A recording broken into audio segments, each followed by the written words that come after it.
Okay. Papunta na po ang suspension order. Sige. Sige. Maraming salamat sa suporta ninyo noong 2022. Thank you very much sa inyong lahat, mga kababayan. Alam nyo, una ko pong naramdaman na mukhang mananalo ako sa eleksyon dahil nakita ko ang overseas absentee voting results. Una siyang lumabas. So nakita ko na I think 98% lahat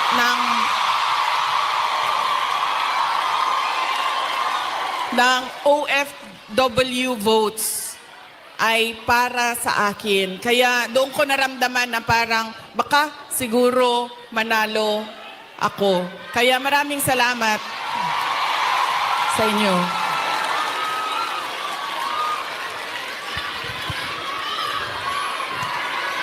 Ang susunod ko po na pagpapasalamat ay sa akin pa rin, para sa inyong lahat, sa suporta ninyo sa aking mga kasamahan, sa aming trabaho, sa programa at proyekto ng Office of the Vice President. Maraming salamat po sa inyong lahat. Dahil kayo lang po ang sumusuporta sa OVP, ang buong gobyerno po ay iniwanan na po ang OVP.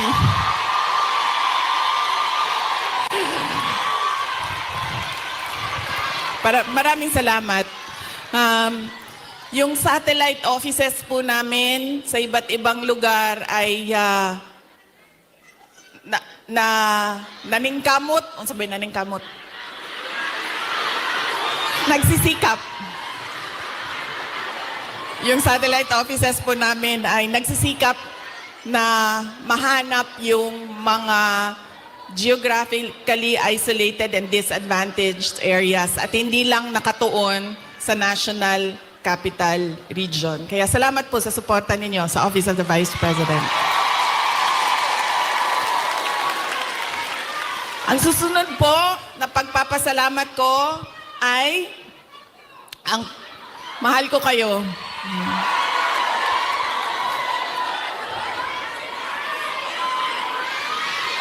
Kaya po hindi ako hindi ko maiwanan ang aking katayuan, tama ba, pwesto, posisyon, dahil sa inyong lahat.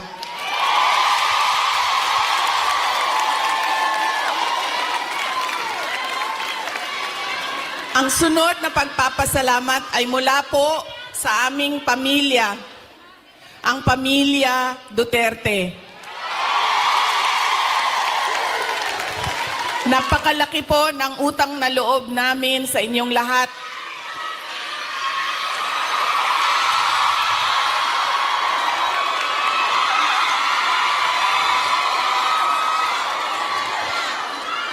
Dako kayo ang amo ang utang nga kabubuton kaninyong tanan, mga kaigsuuna namo. Sa pagkakataon na ibinibigay ninyo sa amin na makaserbisyo o makapagtrabaho sa ating pamahalaan.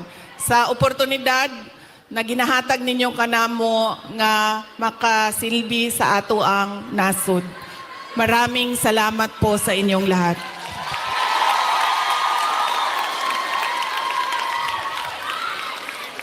Okay, so yan na po ang aking mga pagpapasalamat.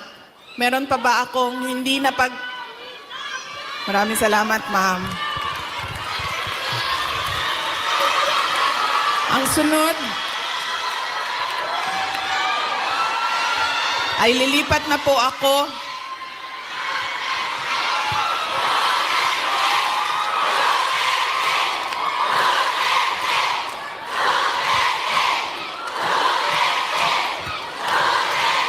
paminaw sa mo ba?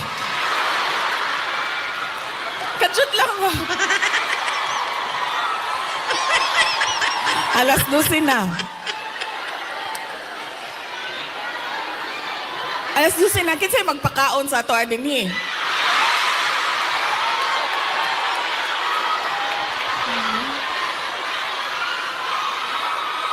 May pagkaon?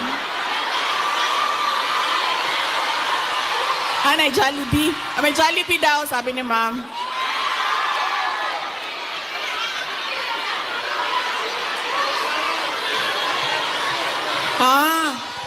Okay. So, hindi daw tayo kakain lahat para sa bayan. Okay. Sige, okay lang. Kailangan ko din naman magpa-reduce, so okay lang.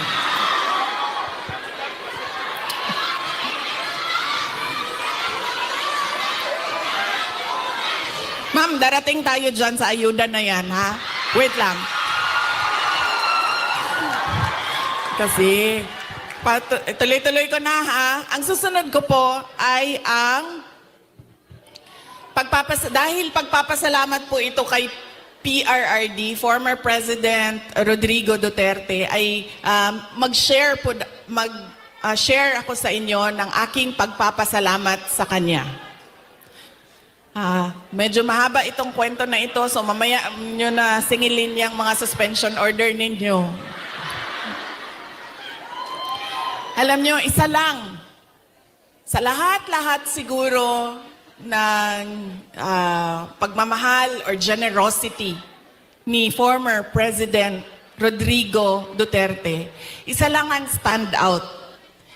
Nag-iisa lang ang lagi kong pinagpapasalamat sa Diyos na ginawa ni Tatay Digong, ni former President Duterte sa akin.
Hello?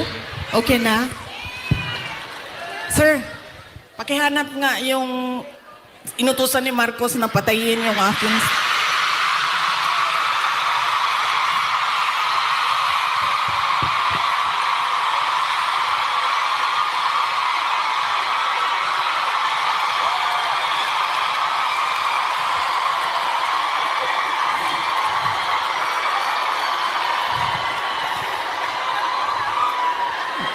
Yan. Dahil sa mga ganyan, nakakasuhan ako eh. Malay natin, di ba?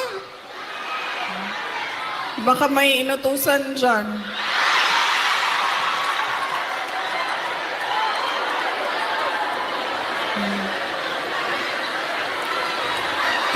Okay.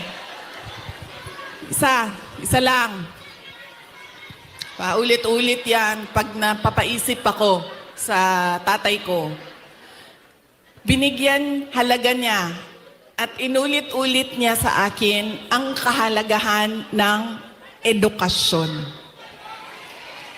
Hindi niya ako tinigilan. Alam nyo, si PRD, yun pong mga nasa harap, kailangan nyo po umupo kasi hindi makakita yung nasa likod.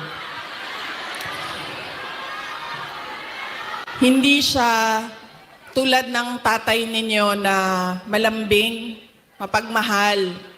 Hindi ganyan ang tatay ko. Ang tatay ko galing siya sa generation na laging galit.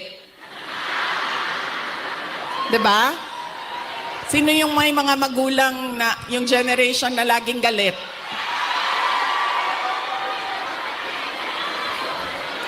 Yan. Galing dyan ang generation. Galing dyan ang tatay ko sa generation na yan. So, lagi siyang galit. So, sa akin, maalala ko, sinabi niya talaga sa akin, paulit-ulit habang ako ay lumalaki. Ikaw, sabi niya, hindi ka tao sa paningin ko. Napaisip ako noon, diba? Sabi ko, pusa o aso? Sabi niya, hindi ka tao sa paningin ko kung hindi ka abogado o doktor. Totoo yan.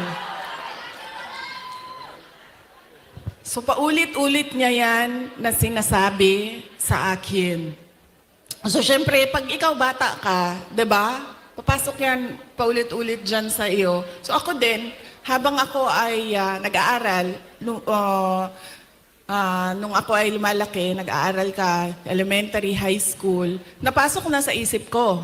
At 4 years old hindi ko alam, baka sa tiyan pa lang sinasabihan ako ng tatay ko, ikaw, hindi ka tao. O hindi ka...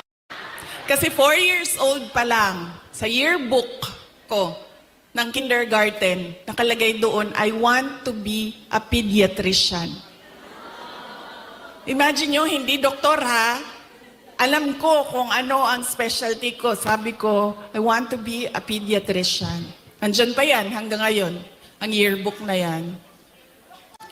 Kaya, nung ako ay paulit-ulit yun, alam ko na magiging doktor ako. Alam ko na magiging doktor ako. Nung panahon na kailangan mag-apply ng entrance exam sa college, di ba? Kailangan natin mag-apply sa mga colleges and universities. Hindi nila alam, ng mga magulang ko, nag-apply ako sa University of the Philippines. Nung nag-apply ako sa University of the Philippines, syempre nilagay ko din naman yung science courses. Pero nilagyan ko din siya ng political science. Nung nakita ko ang result at nalaman ng mga magulang ko yung result, nakalagay doon na waitlist ako sa political science. So sobrang excited ko. Hindi nila alam na gusto ko mag-college sa Manila. Kaya sikreto ako na nag-apply. Sobrang excited ko. Sabi ko sa mga magulang ko, pumasa ako ng UP. Pero political science kasi yung kurso. So sabi ko, gusto ko sana pumasok ng UP Diliman yun UP Diliman. Tapos, political science yung kurso. Sabi ng nag-wild. Naggalit si PRD. Sabi niya, di ba, sabi mo, simula nung bata ka pa, gusto mo maging doktor? Pre-med ba ang political science? Tapos sabi niya, hindi ka pwede pumasok ng University of the Philippines. Kahit saan man yan. Sabi niya, dahil kilala ko ang ugali mo. Anak kita. Alam ko kung anong ugali mo. Sabi niya, marirecruit ka lang ng makabayan. Aakyat ka. Totoo ito, sinabi niya. Aakyat ka ng bundok.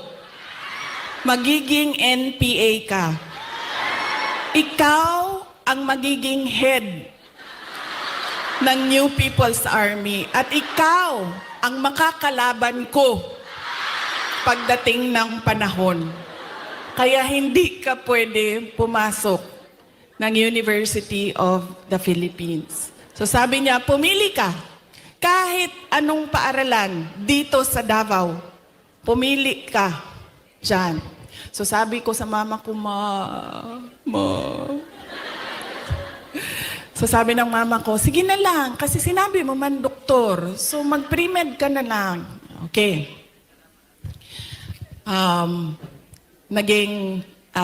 Nag-pre-med ako. Nag-pre-med ako. Tapos, syempre, papunta akong doktor, so binilisan ko yon, natapos kaagad ako. And then, ito na. Mag-medicine na. Sobrang excited si President Duterte na magpapasok na ako ng medicine proper. Siya ang pumili ng paaralan. Siya ang pumili kung saan ako titira. Tapos, pumunta na lang siya sa akin at sinabi niya na, ayan na, may school ka na-enroll ka na, may bahay ka na, pumunta ka na lang doon ng ganitong date. So pumunta ako doon. Pagdating ko doon, kompleto na. May kama na ako, may washing machine, may refrigerator, may kotse pa. Ganyan siya ka-excited. Sige ma'am, ipa-adapt kita sa tatay ko. Huwag ka mag-alala. Ganyan siya ka-excited noong ako ay medicine na. Tapos, syempre, hindi naging successful yung aking pagpasok sa School of Medicine. Isang taon pa lang, 1 year, actually 1 sem pa lang. First sem pa lang, alam ko na parang fish out of water. Alam niyo yung, bakit madali para sa kanila, nahihirapan ako. Sobra. Tapos dumating ang second sem na halos hindi na ako pumapasok. So kinabahan na ako. Kasi, di ba sa probinsya, di ba sa Atua, pagpadala ka sa Manila kasi ako nag-med school, pag ipadala ka sa Manila, parang malaking send-off yon. Congratulations sa anak ko, graduate ng ganito. Congratulations at magiging doktor yan. Class of. Ganon, diba? So ako, syempre kinabahan na ako kasi hindi ako makakauwi. Pinadala ako sa Manila para maging doktor. Tapos uwi ka, drop out. Nag-apply ako ng, naisip ko pa noon, nung pinag-iisipan ko ang kapalaran ko, sabi naman ng tatay ko, doktor daw o abogado. So dito na lang ako sa abogado. So lumipat ako, nag-apply ako sa San Beda College kasi at the time na nagdesisyon ako, San Beda College na lang yung bukas sa mga exams, entrance exams. So hindi ko pa sinabi kaagad sa mga magulang ko na nasa San Beda na ako. Nalaman na lang nila dahil nagsabi ang driver. Sabi niya, hindi na yan siya pumupunta ng Cavite. Lagi kaming nandyan sa Menjola.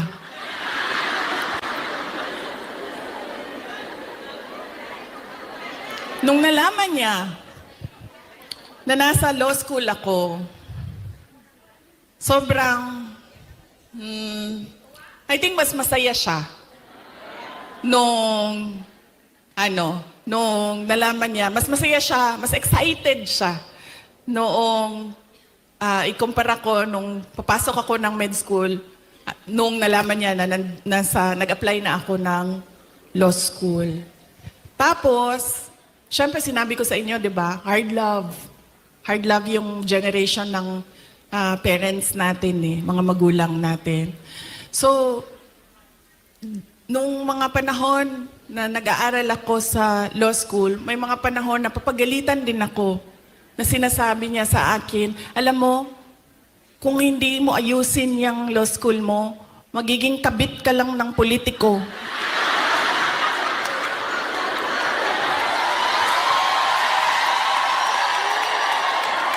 Ganyan. Ganyan siya kung, di ba pangit pakinggan sa atin? Pero ganyan yung style niya para idikdik sa'yo na mag-aral ka. Tapos meron pang isang beses na sinabihan niya ako, alam mo, kung hindi ka mag-aral ng mabuti, magiging halaman ka lang dyan sa gilid. Ganyan yung force by which he emphasized into my brain that I need to become a lawyer. So nung pumasa na ako ng bar, doon ko nakita ang pagbabago sa magulang ko. Hindi sa nanay ko dahil ang nanay ko sobrang supportive nun. Kahit maging halaman ako, didiligan ako nun eh.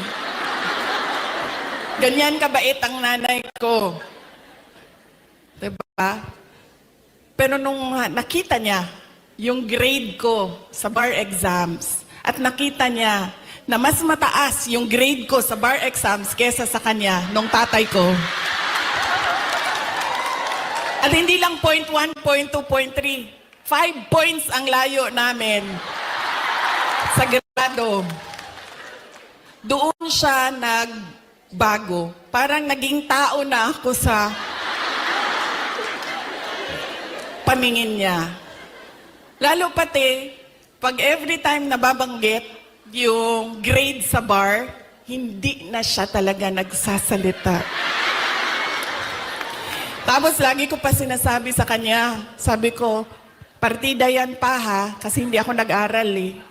Kung nag-aral ako, top-notcher ako eh.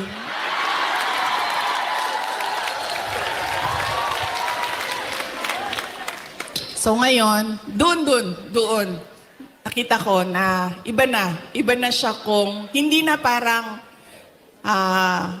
anak ka lang, hindi na parang pantay na kami. Tao na ako, buong tao na ako sa paningin niya. Ganyan yung emphasis niya sa education. Kaya ganyan din, hanggang ngayon, ganyan din. Alam niyo ba, sa mga apo, kabahan ka pag nagtanong na si PRD kasi didiretso yan. Oh, anong grade na ito? Anong eskwelahan? Oh, ito anong grade na? Anong eskwelahan ito? O ito anong grade na? Anong eskwelahan? Ganyan. Si PRD kamusta ng apo. Hindi siya, uy, masaya ka ba? May boyfriend ka na ba?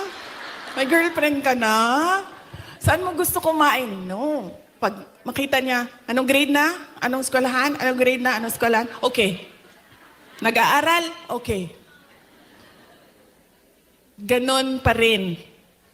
Ka-hardliner siya sa education.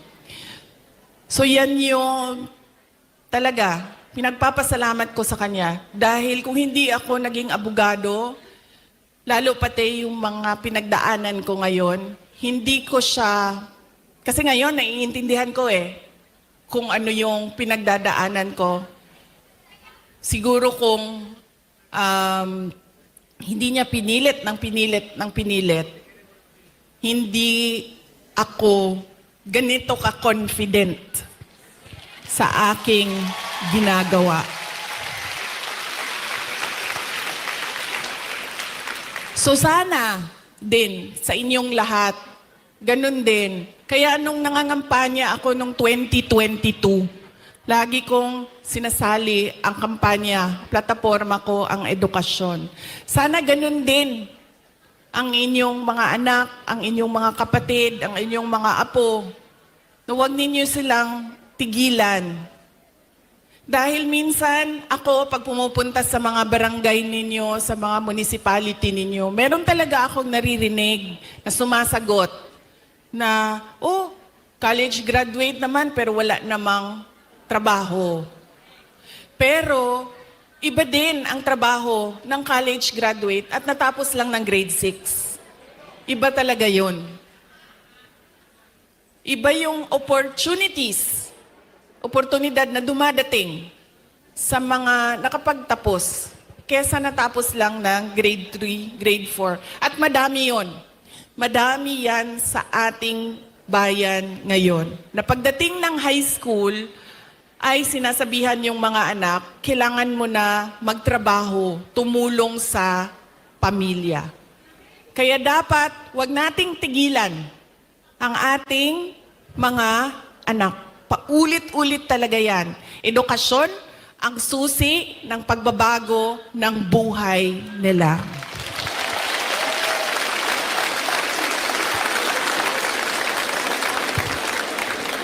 Pagpapasalamat para kay PRRD para sa edukasyon. Ang susunod po ay ang pagpili natin ng kandidato sa 2025, ngayong darating na buwan. Kay bao mo na tagam, nakakaon ba akong tagam atong 2022, no?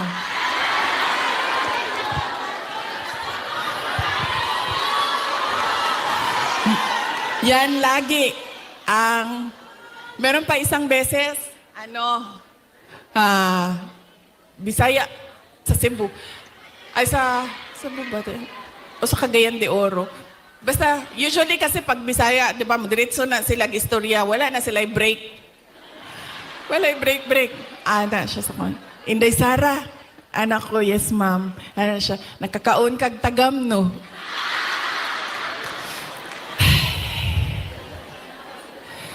Ana na lang ko sa iya, ha. Sagdi na lang, ma'am. Basta ikaw, makakaon ka og sakto, okay na ko.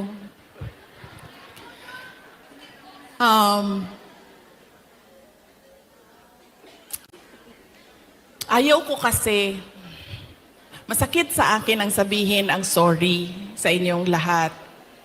I-explain ko na lang. Kasi alam nyo, kahit saan ako pumunta, sabihin ko sa inyo, sa Samar, ito talaga mga maalala ko eh. Samar, Pangasinan, Batangas. Dito sa Mindanao, sure na moingon na siya, moingon na gid na sila o imuhaning sala tanan. Wa na nay lali sa Mindanao. Bago lang, saan yun? Bago lang. Parang kahapon ba yun? Ay, kahapon. Kasi dinala ko yung guest ko sa Disneyland.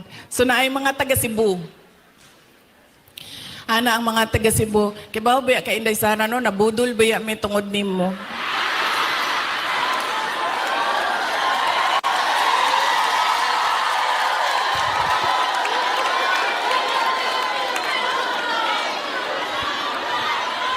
Ang sa Samar, sabi sa akin, maalala ko yun.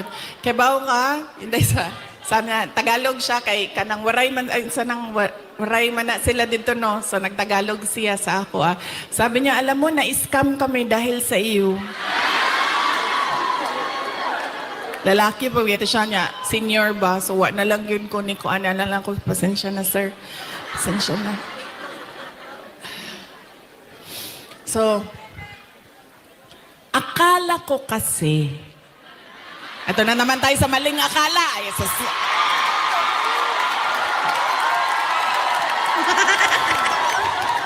hindi totoo ito. Akala ko kasi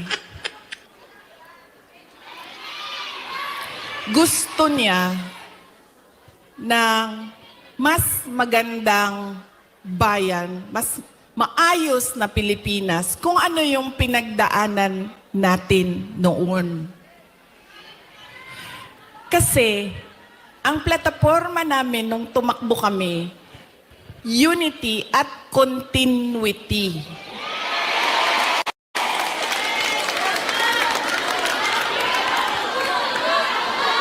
Nabudo lagi.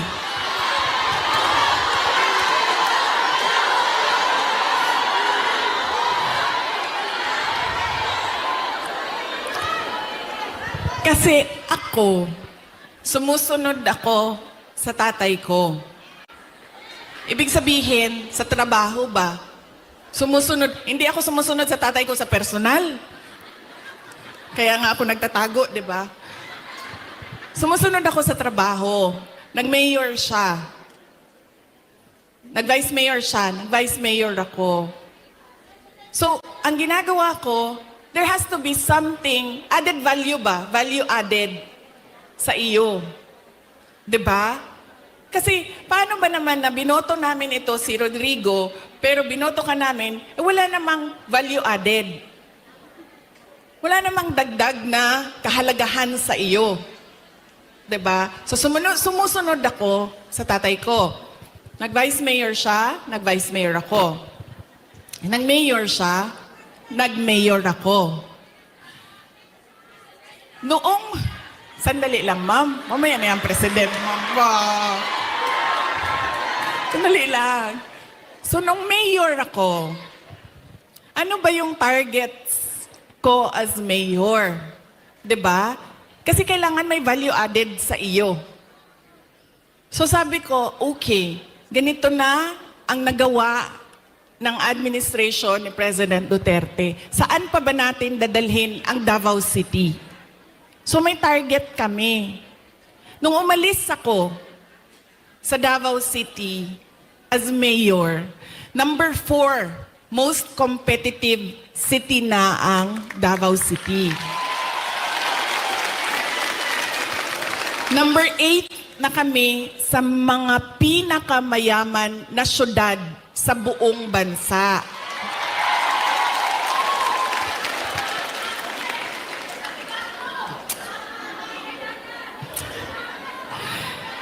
Insurgency-free na ang Davao City. Alam nyo, buong term ni PRD, hindi niya natapos talaga yung problema ng Pakibato. So nung taga-Pakibato mo, ma'am? Mobi again na ingon ni PRD, siya mag-NPA lang ka sa Pakibato, ikaw kalaban sa mga sundalo. Ayaw, ganda din na sa UP. Okay. Diba? Hindi niya natapos. And sa akin, meron kasi insidente doon na ako ang mayor, namatay yung opisyal, na napagalitan ako ng nanay. Tiga Visayas yung pamilya. Kausap ko siya sa phone, sabi ko, ma'am, pasensya na, namatay yung anak mo, ganyan. Napagalitan niya ako. So sinabi ko, sige, tapusin natin yan. So tinapos namin. In 3 years, o 4 years. In 4 years, tinapos namin yung problema sa Pakibato. There has to be something new and something better in you. Akala ko kasi ganyan. Dito ko lang naintindihan na hindi pala lahat ng tao pareho ko mag-isip. Yun yung naging problema. So yun yung kailangan ko ihingi ng pasensya sa inyong lahat. Dahil, sabi nga ni Pastor Kibuloy, dapat lang siguro mangyari ang mga nangyayari para makita natin. Kawawa lang siguro ang mga tao, ang bayan, pero if we talk about the divine, maybe there is a reason for what is happening. So yun yun. Ngayon, pipili na naman tayo ng mga opisyal ngayong Mayo. Ano ba ang problema natin, mga botante? Ang problema sa atin, ang pinipili natin ay paulit-ulit ba? Pabalik-balik lang. Mahilig tayo sa sikat. Mahilig tayo sa magaling kumanta, sumayaw dito sa stage. Mahilig tayo sa nagpapa-amuse, nagpapatawa sa atin. At mahilig tayo sa hindi natin tinitingnan kung ano ba yung karakter, totoong karakter ng tao sa likod ng mukha niya sa TV. Ganyan tayo. Ang ugali ng mga Pilipinong botante. Kaya siguro dapat sa darating na halalan, pag-isipan na natin ang ating iboboto. Sabi ko nga sa inyo, nadala na ako, na-scam na ako, nabudol na ako. Hindi ako mag-endorso ng kandidato. Kasi baka pagkatapos ng eleksyon, sasabihin nyo na naman, naskambay ang Inday Sara dahil sa iyo. Ang gagawin ko para sa inyo, sasabihin ko, ano ba ang kailangan nating gawin as voter? Ano? Una, huwag natin ibenta ang boto natin. Diba? Ngayon, legitimate na ang vote buying. Nakatago siya sa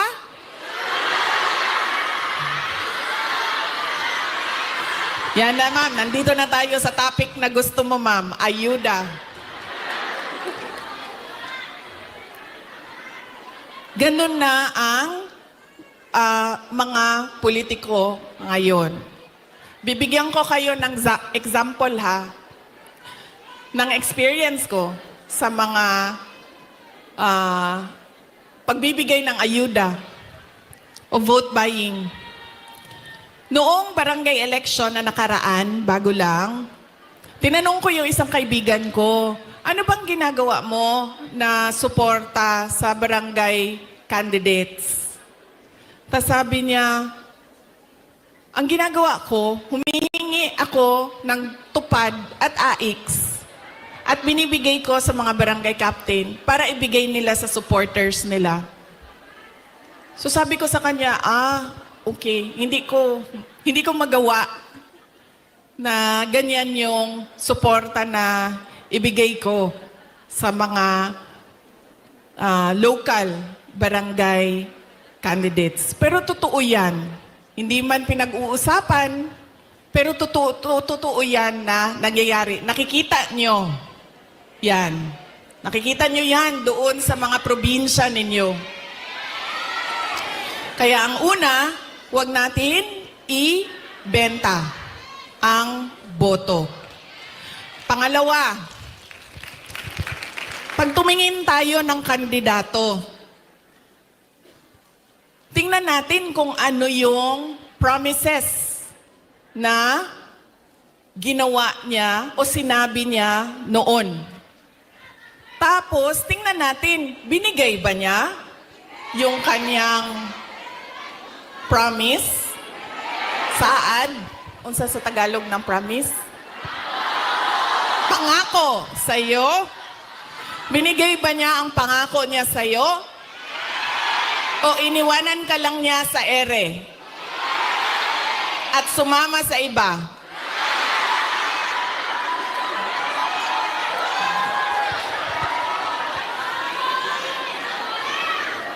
Ganyan. Ang pangalawa, na kailangan natin isipin. Itong kandidato na ito, paulit-ulit ko na to binoto, Ano ba sinabi nito noon?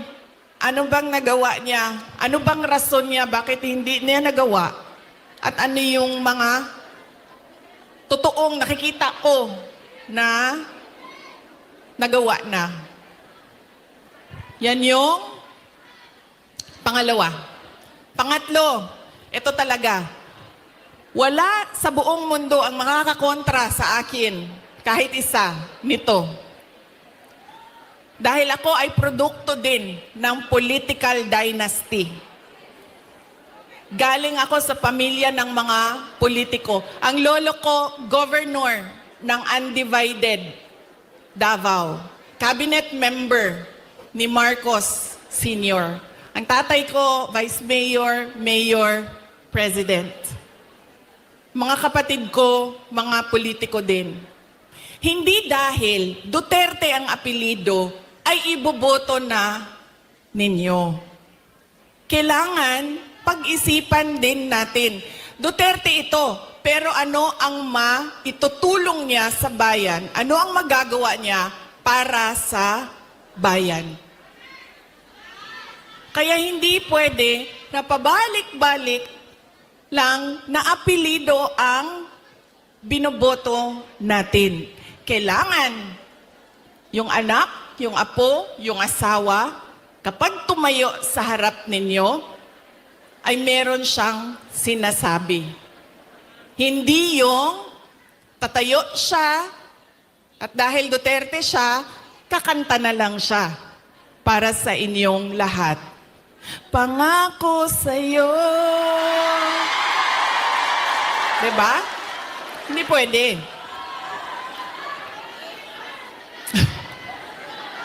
Ma'am, ganyan talaga yan, ma'am. Sa tingin ko naman kasi talaga, totoo, walang forever. Kaya darating talaga ang punto na iwanan ka talaga. Si Ma'am Gemma, ay, shh daw. Shh.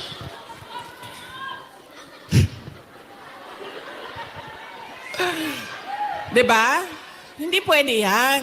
Hindi na pwede. Kasi yan yung ganun tayo dati. Oo, eto. Tinanong ko isang beses dito sa Manila, sa NCR. Tanong ko, Ma'am, sinong kandidato niyo sa mayor?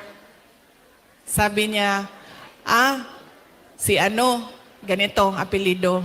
Sabi ko, di ba sila din yung mayor dati? Sabi niya, oo, yung uncle niya. Sabi ko, so bakit yan pa rin ang pipiliin ninyo? Sabi niya, nasubukan na kasi.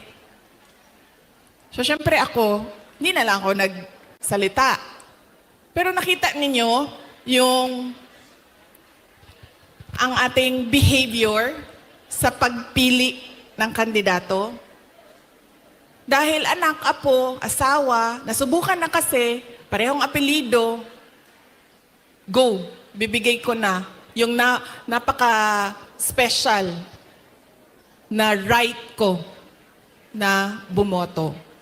So, mahalaga, hindi dahil anak, hindi dahil Duterte ang apelido, ay iboboto nyo na. Pag-isipan ninyo, ano ba ang dala niya sa lamesa? Ano ba ang dala niya para sa bayan? 3, huwag ibenta ang boto. Ano ang mga pangako na napako? At pangatlo ay, hindi dahil galing yan sa sikat na pamilya ay iboboto na ninyo kaagad. So tingnan natin ang mga karakter, accomplishment, abilidad, kapasidad ng mga kandidato nating senador. Kapag inutusan yan bumili ng suka, automatic na yan, may abilidad na yan. Diba? Saan nanggaling ang abilidad niya? Siyempre, kung saan yung bilihan ng suka, doon yan sa shortcut na daan. Hindi yan sa malayo na daan para mabilis dumating ang suka. Pangalawa, inutusan bumili ng suka. Napadaan sa barkada. So, ang sinabi ay, ayun na ng manggamamba, kadyot lang, ma'am. So, ang sinabi niya ay, pare, pahatid naman ito ng suka namin sa bahay kasi kailangan yan doon. Dito nang muna ako. 'Di ba? Abilidad. So, mahalaga yan. At kailangan natin pag-isipan itong eleksyon na ito. Kailangan natin baguhin ang ating pagpili ng kandidato. So, yan